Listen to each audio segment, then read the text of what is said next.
Okay, one of my more recent books is a book called That's Not Poetry. It's a little A6 on the back with white cover.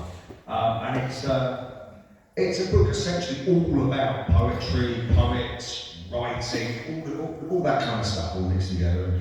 There are a couple of short ones from that now. This first one I did, I actually wrote this for National Poetry Day the other year for a gig that I was doing.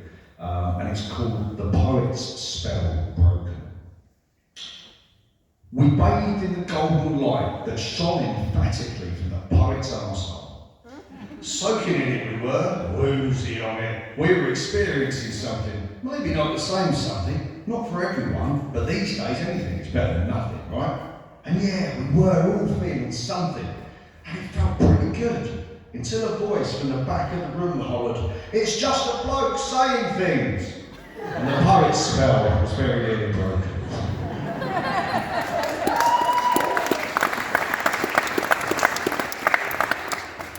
If that book was an album, this would be the title track, because it is called That's Not Poetry. I've done this on a couple of radio shows recently, and seems to go down okay. And I suppose really partly what this is about is there seems to be, within the poetry world, I guess, there seems to sometimes be this real divide between like trad poets and performance poets.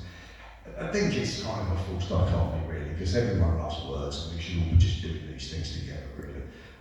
So anyway, this is kind of about that potential snobbery that does exist, that seems to exist from time to time. It's called That's Not Poetry.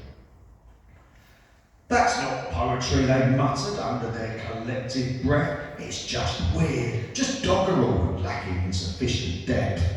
That's not poetry, they grumbled as the poet plied his trade. The rules of form and structure are simply not being obeyed.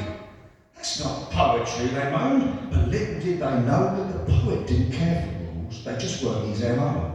That's not poetry, they gritted, it's just some daft ideas. Then a voice from right behind them, "Do you mind? I cannot hear." That's not poetry, they whispered, it's just painting pictures with words. Yes, it's far too easy to follow and it's patently absurd. That's not poetry, they squawked like a pair of rude macaws, but the pair could not be heard above the rapturous applause.